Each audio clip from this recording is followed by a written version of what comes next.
But I want to thank you, first of all, for your time. I want to thank you mostly because you have been so special in my life. And it's so crazy how I got to know you in one of the worst times that I was going through in my life. And you were such a friend. And God used you in so many ways in my life, Manu, that I will never gonna forget that. And I know it's not like I speak to you so often or anything like that, but I am just so thankful to God for your life. I will never forget our our our lunch when we went to Coyo Taco. Yeah. And you listened to me with so much compassion, and I just thank you for that, and I thank you for being there in the hardest times of my family. And you're just amazing. You're a blessing. Not only I learn from you of what you preach or what you talk about, of what you portray with your life, but also of the person that you are. And that's incredible because what you show in a message when you're preaching is exactly what you are. Like I just honor you, I admire you, and I'm just thankful for you. And I'm thankful that you put this time apart to dedicate it to us. Thank you. That means And a whole lot to me. I really appreciate that. Thank you. Seriously. and I just want more people to hear about you and your story. And so I just wanted to ask you if you can tell us a little bit about your story and who you are, so that people from our church get to know you, and people Yes. that will listen to this get to know I love that. I love that question because I'm like, which story? you. I feel like there's lots of stories, but I can kind of, you know, go into a little bit about me. Yeah, I am from Brooklyn, New York originally. Come Um, on. I moved to Miami 6 years ago. It's kind of crazy thinking how long it's been. And I kind of moved here just feeling like I wanted to figure out what my purpose was. I was like fresh out of college, was working full time for the first time, and didn't really know what I wanted to do with my life, didn't really know what direction it was going to. And I was like, you know what, there's this internship in Miami at this church that I heard about. Let me check it out. And it was really on faith that I went to Miami. I had never visited the church that I was going to. I didn't know a whole lot about it, but I did feel just this strong sense that I just had to go and be a part of it. And I had no idea that it was going to completely change my life and it was going to be something absolutely incredible. And so, yeah, I moved to Miami and was part of this internship. And a year in, Pastor Rich in DC announced that they were going to start VU Church. And I had felt like I had learned so much being under their leadership in just that 1 year that I wasn't ready to go back home. I really wanted to stay and be a part. And that really kind of started my journey of saying, hey, I just want to serve and be a part of whatever vision that God has given them so that I can build that. And so it really just started off as me just saying, hey, I'm just going to volunteer. I'm going to serve. I'm going to be a part of whatever is needed in the house. And so that's kind of what I did. And then jumped on full time, probably a year and a half after that. And then kind of held different roles in church, but it's really just been incredible just to see what God has done and to see the community that God has brought together, and just to see the story of VU and the story that God is still unfolding within our church. But then even individually, I think it has shaped me to be who I am and who I'm still becoming. It has had such a big impact on me. And I would say the greatest decision I've ever made is moving to Miami and making the decision to be committed and staying there. So that's a little short version of my coming to Miami story. And was it hard for you to leave home? It was not as hard because I didn't think it was going to be longer than a year. So it made it easier because in my mind, I was like, I'm only gone for a year.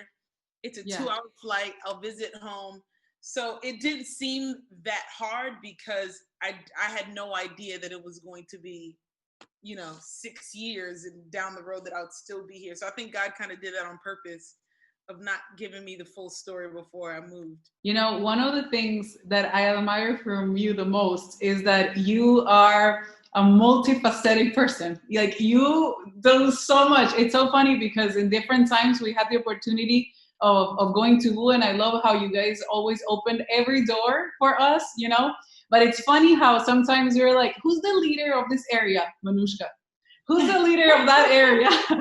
Who foresees this ministry? Manouchka. It's like, Manouchka is taking over the church, you know? Let's explain things. What is the role that you would say you like the most? I don't know if I could say what I like the most. I might get in trouble for that one. But I've been able to do a few different things. Like, I think what I do love right now, what my current role is, which is kind of building our small groups. And it's a role that I never thought that I would have. And it's not a role that, you know, I was like, okay, crews or small groups, all right. Like, I did it because I was like, I want to do whatever I can. But I've really enjoyed being able to see people walk into community and people connect with each other. And I've really loved a whole lot of roles. Outreach, I feel like every different role that I've had has helped me to see a whole new light of ministry and what it means to serve God and to serve people. And so whether it was through outreach or through worship or through small groups, whatever it is, it's kind of shown me a different angle and a different view of ministry. And so all of it has played such a big role in my life. And so I do really enjoy my current role and the team that I get to be a part of. And I love that I get to speak into different areas and create content and all these different things to help people learn how to connect with other people, to learn how to take the text and be able to have conversations with it. So it's great to see how people who have developed into leaders that can talk through a discussion and can talk through what the Bible says. And so I think that has been definitely really fulfilling to see that. That's beautiful. You have such a heart and passion for people, and I love that. And my life has been impacted by that. Like, you're so intentional in what you do that I think that it's so evident to everyone, right? And, you know, I just admire, you know, all the words that I have. It's admiration. I think she relates to you too, because she is very similar. She does everything in this church. She's not only the lead pastor, but there's Marcia's hand in everything that we do here. Yeah, I'm modeling you. And so one of the main things that we wanted to, you know, one of the main reasons and why we wanted to have this conversation, number one, it's because we admire you, and number two, it's because we have all been impacted lately by, you know, all the recent situations that the world and this country has been going through for so many years. And it's just that now it was just very evident to our eyes. And one of the things that I've heard about the most is that we shouldn't burden our Black friends with educating us, right? Educating people, and we don't want to do that because we know that it's our responsibility to get educated. But one of the things that I feel in my heart that I had to take action on was to open up conversations and discussions and just learn about the different perspectives and the different lives that people have gone through, and just learn from that, from their experience, from their perspective. And so I just want to make sure that we can today echo your voice into our circles. Our church is mainly Hispanic and a lot of Latinos. And so I want to be that voice, you know, that voice that opens up this conversation so that we are aware. And I think just by doing that, we are being a solution, you know, to the situation that we have seen that has been going on for so many years. And so we want to highlight and echo your individual perspective about racism in general. And I just wanted to ask you, what can you tell us about the racial injustice that happens in our country from your point of view? Yeah, I think to see where our country and our nation is right now, it's crazy how we got here, but it has opened up the opportunity to have conversations that people have been uncomfortable about having or really never thought were important to happen. And I think for me, there's a lot of racial injustice in our country, outside of our country, in different places that I know that I personally experience. And I've learned that a Black person doesn't even have to share their personal experience for people to know that racism is real, because honestly, what we're seeing right now, it's been so blatant, it's been so evident of the way that people are looked at, or the bias that people have. And it sometimes is because of lack of knowledge of just what another culture is about. And I think these conversations help for people to see other people's conversations and to understand perspective. And for me, I grew up in a place that was very diverse. There was lots of diversity in New York City. You do get a lot of so many different cultures and so many different people. And for me, I think some of that had an influence and an impact on the way that I saw other people. So it helped me to see people as like, yeah, everybody's just people.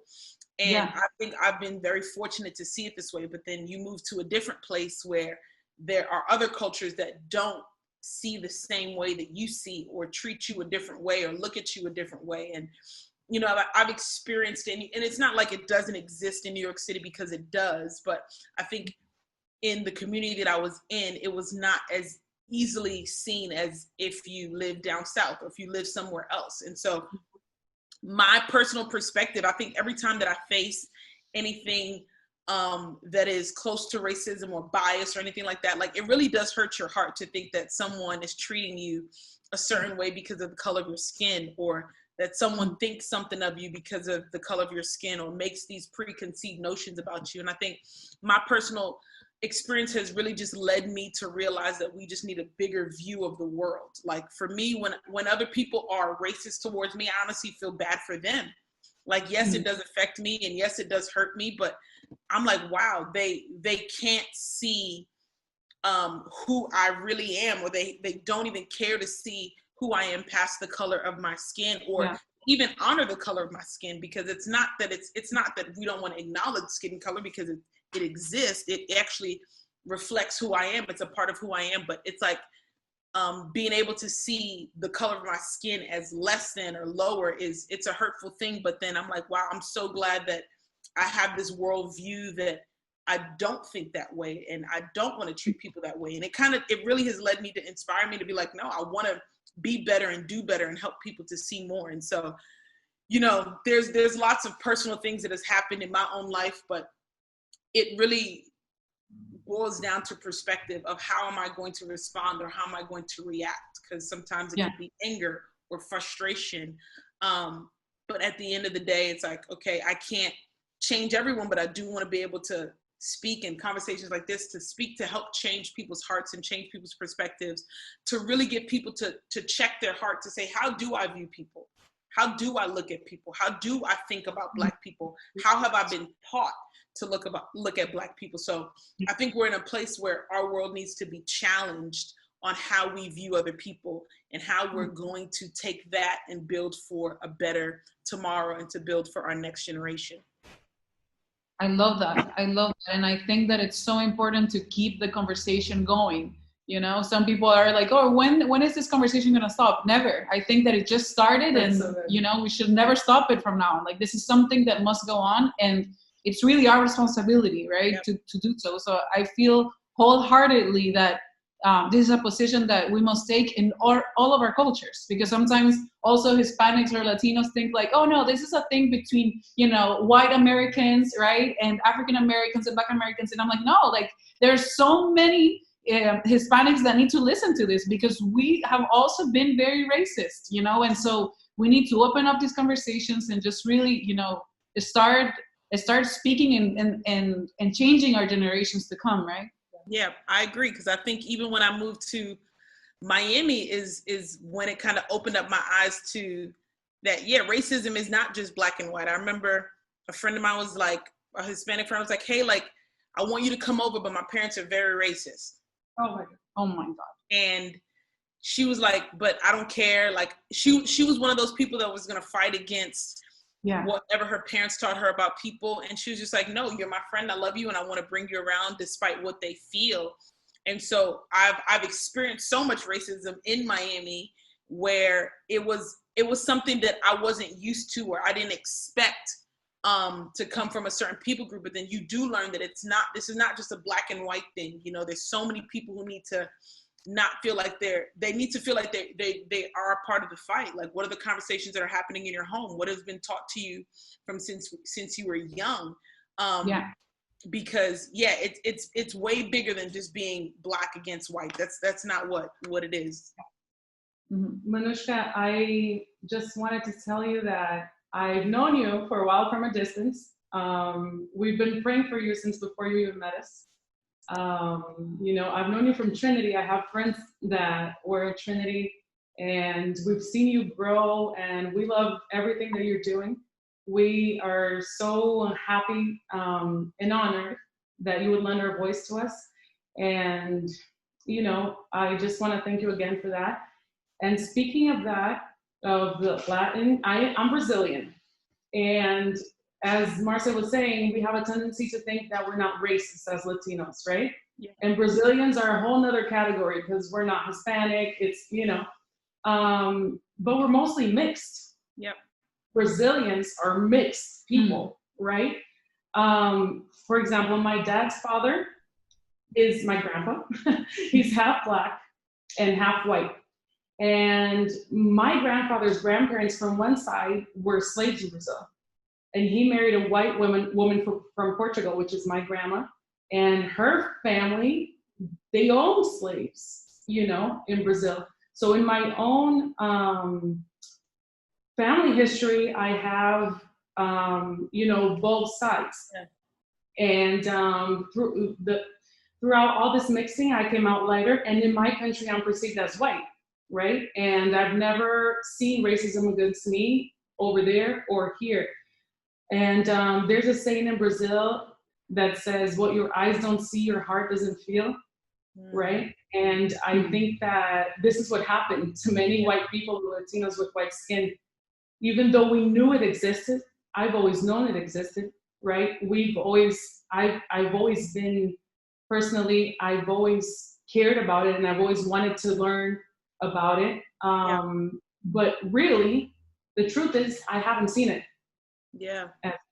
And, what happened recently, just the exposure of it. Yeah. And while everyone was quiet, while everyone was tucked in, was really shocking to a lot of people. And we were heartbroken, speechless. We didn't know our place really. And, we were thrown off by the exposure of these tragedies and injustices. So it really left us with a lot to process about ourselves and the world we want our children to grow up in, the world we want to be in, right? Now that I've seen, I'm responsible. Yeah. And these tragic murders, hate crimes on video left us with a sense of responsibility that we didn't really have before, maybe for lack of sight, right? So what would you want people who haven't really seen it, but now carry this new sense of responsibility to know? How can we carry this responsibility forward? Yeah. How can we serve you individually as a community? Yeah, I think it starts in circles that we'll never be able to reach, or that Black people will never be able to reach, like your own families and the people around you and your congregations.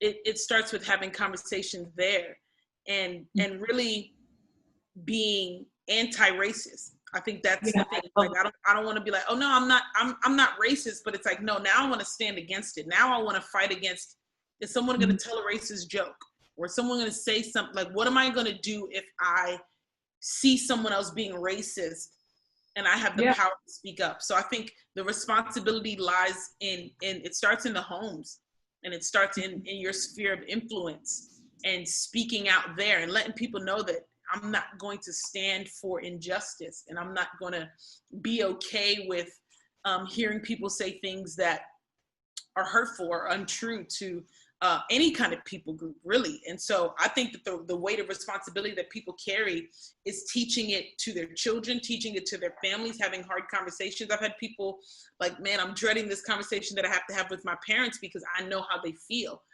And so it's having those tough conversations and allowing people to see from people that they love their perspective, because they can look at just some Black person on the street and it's like, well, I don't really love that person. I don't see that person as somebody I love. But then when somebody that is in my family wants to have a conversation about why we should love other people from different races, that shifts the narrative. And I think that the conversation is not always going to be easy. It may not always go over the way that you want it to, but I think people just need to stand up and be brave enough to use their voice in their sphere of influence, so people can see that it's not just Black people fighting for justice for Black people, but it's people of all colors, all races, of all backgrounds fighting for justice for Black people. Say, hey, no, I want to see a change. And it starts with me, and it starts with me utilizing my voice, and it starts with me having conversations with my loved ones and educating myself. And I think a lot of people have been doing that in this time of educating and really finding out the deep-rooted racism in this country. And sometimes we look back on it, and it's even hard for me to look at certain things, for us to think that, you know, this is some of these racist things that have happened in our country. It's not like it happened 1,000 years ago. These things are really fresh, and people who are my parents' age and my grandmother, and they've gone through it and they've lived through it. And so this is not like it's removed from us. There's generations that are still living now that have faced what happened in 1965 and in the 1950s, who are still living in that and still products of that. And you have children who grew up in that era that were racist, that are now adult racists. So it's like, now we have a job to do, to really talk, to educate, to collaborate, to communicate with people, and let them know that, hey, this is not just a trend, because racism for Black people isn't a trend. I know a lot of people say, well, I'm tired of talking about this. I'm like, we don't get to pick and choose when we get to be Black. So it's like, we don't pick it. This conversation for us is not just something that goes away in a second. I'm like, this is our life, and this is what we've been facing. And even for a lot of Black people in this time, it's like, it has made us think about the things that we've suppressed, because we've had to suppress a lot of the things that we've gone through, because a lot of our peers weren't ready for this conversation. And now I think our world is ready, because there's a lot of things that my friends are like, oh, wow, I didn't know you had to go through that. And I remember dealing with something very racist, and I was even like, in times where those happen, I feel like, who do I talk to? Like, I can't even tell my white friends, because they might feel uncomfortable. And like, now we're in a place where I can have that conversation with other people. So it's like being open enough for your friends of color to actually have conversations when they go through something, so they can share that. And so that we're not suppressing everything that we're feeling. And so sometimes people are like, oh, wow, this is a lot, but it's a lot that people have been carrying and suppressing. And so we can't be like, oh, snap, like, why are we, this conversation? I'm like, yeah, this has just been a conversation happening in a different world, and now it's happening everywhere. So it's not like just Black people having a conversation amongst themselves. It's now you guys are getting, you know, privy to what we've been talking about, or what we've been going through, what we've been trying to fight against. And so now the world gets to be a part of the conversation that we've been having amongst ourselves forever. We're so sorry we haven't done this before. You know, we're so sorry we haven't done this before. I personally feel like an ignorant, you know, for not raising my voice to these situations before, because like you're saying, I love what you're saying. It's not sufficient to just say, oh, I'm not racist. No, you have to speak against it, you know? And so that's one of the main decisions that we have taken as pastors of these churches, as leaders, is that every world problem is our problem, you know? And so we are willing to step up and say, hey, we're not okay with this. Even if that means that there's some people are like, why are you guys bringing this sort of conversation? And we don't care, because people are, you know, our main priority, you know? And so first, we're sorry that we haven't even brought up this conversation before. And second, we do want to make the commitment of doing so, you know, of not only saying I'm not, but also my family is not, and I'm going to keep on raising my voice so that this doesn't keep on going on for years to come. So I love what you said. 2020 has really been a breaking point. We're right there. And it's heartbreaking. It's been hard, but it's exciting, right? The possibilities of the future are really excited. I read a post. I saw your 2020 post. And I'm gonna read it. So good. You said, we are never going to forget 2020. This year has done something to us. Someone said we were talking about 2020 vision, but didn't see any of this coming. It wasn't about seeing what was coming. It's about learning how to see. I don't know about you, but this year has been a big eye-opener. Listening, learning, and lending my voice however I can. May we see what we are meant to see. Manouchka Charles. This was amazing, Manouchka. And I love this. It really spoke to me, and I had a similar thought. Not as beautiful and assertive as your post, because I love it. But I did have a similar thought in the sense that we were all saying, you know, churches, that 2020, the year of vision. But little do we know how our vision would really be expanded this year. Wow. And in which ways, right? What had to happen for this? You know, everybody was paying attention. Like I said before, the world was tucked in, starting with COVID-19. I don't remember a time where suddenly your economic status, your education level, religion, political party, where you're from, whatever it is, didn't matter. We were all leveled up, right? And everyone had to stay home. Everyone was at risk. I wonder if that didn't give us a vision that we're all equal, right? Yeah. For example, another thing that happened that really resonated with me and that just really woke me up for something I didn't know is that I know a 60-year-old man who told me he only understood what white privilege was after all these conversations following George Floyd's death.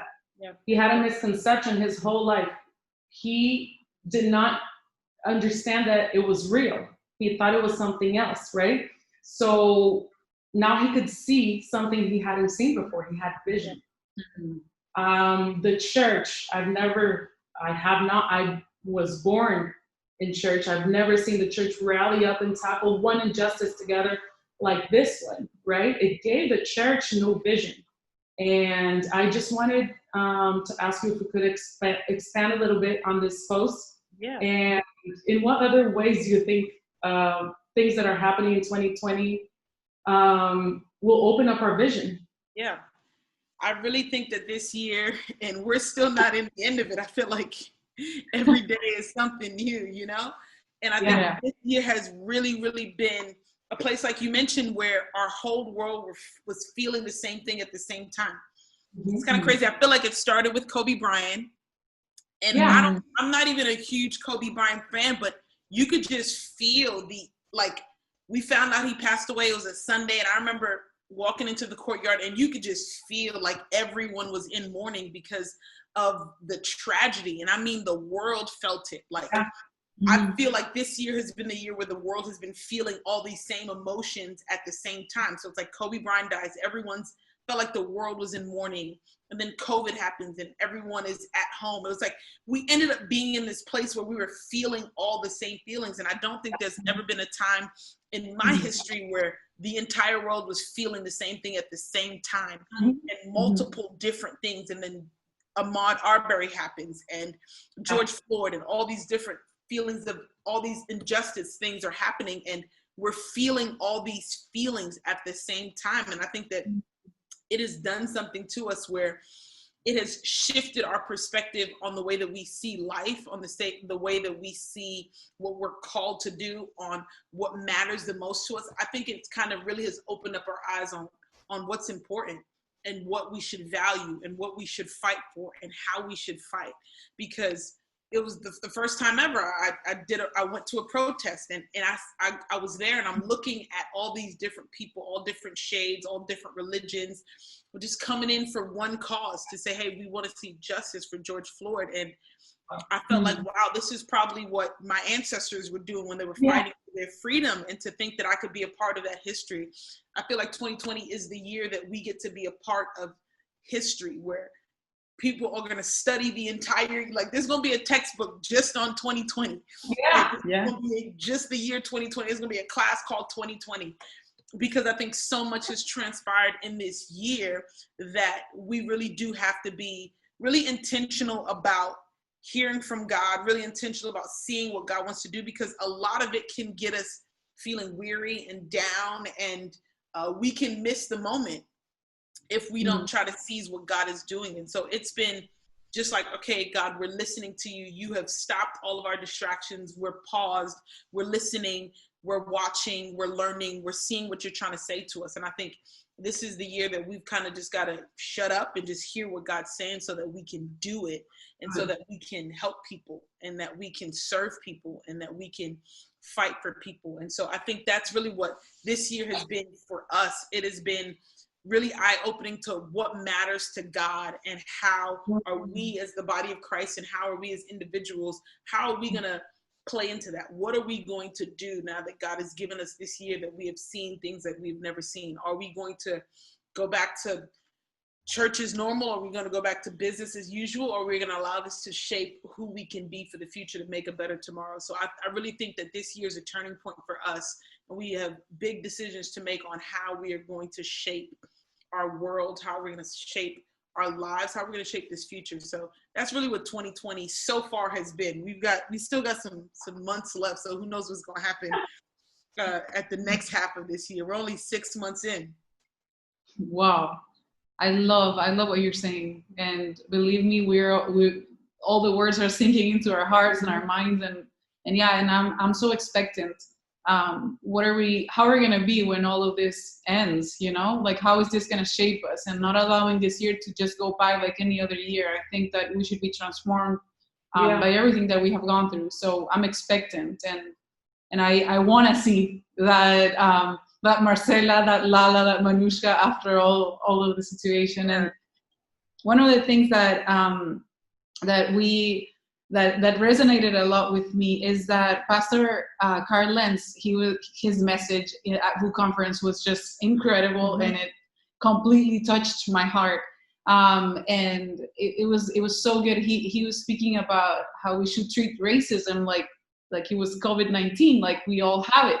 Yeah. And in my notes, some of the things that I wrote, right, were that, assume you have it, right? Listen to experts about it. Don't spread it. Be willing to change your life to end it. And I just touched my heart so much. And he was like, first thing is to assume you have it. It's like doing a self-inventory, right? And I just wanted to ask you, what are some things we should be looking for? Yeah, I think that when you're looking about assume you have it, you really do have to do a heart check, a gut check of how you have to look at your circle. What's in my circle? Do I fight for diversity? Who's coming into my home? Like, have I opened up my home to people of different colors and races, and have I been open in that sense? Or is any part of my life open for other people to enter in? I think it's also looking at, do I have implicit bias? Is there things that I think about a person before they even speak or come around me? Do I already have my mind made up about them? How do I view their life? Like, do I actually put value? Do I see someone dying on the street and do I think, oh my gosh, what did he do? Or do I think that this is wrong, this shouldn't happen? Like, what are my initial thoughts? And I think it's just a self-reflection. And even if you find yourself in a place where you're just like, oh, I think that I have treated people like this, or I've made racist jokes, or I have said, or I've fallen into a stereotype about a certain person. Or one of the things that I always ask people is like, people are like, yeah, I'm not racist, but I wouldn't want that person to be in my family. Like, would you let your kid marry somebody that's Black? That's a big question that people, and I've heard somebody say that, it's like, yeah, my parents would never let me date somebody Black, but they're not racist. And I'm like, yeah, no, I think they're racist. Like, whether it's like, I love you, but I don't love you enough for you to be a part of my family. And I don't love you enough for you to marry my kids. And I don't love you enough to play with my kids or to be around my kids. And you have to ask yourself that question. And if the answer comes up to be yes, then it's now, how do I change it? So it's not just living in a, oh my gosh, I'm racist, I can't believe this. But it's more of how can you shift and how can you change? But you do have to ask yourself on, how do you view people of color? You know, what is your thought? What has been your history with how have you been taught to view people of color? And how can you shift that narrative? And so I think that's really important when people are kind of searching within to see, am I racist? Do I look at people a certain way? And do I think about people a certain way? Like, it really does take looking not what did I post on Blackout Tuesday. It's really looking back into your history and looking back into your heart to see what is in there, so that you can come up with, okay, maybe I do have some racism in me. Now it's time to figure out how to get it out. And now it's time to figure out how to shift how I feel. Wow. I love that.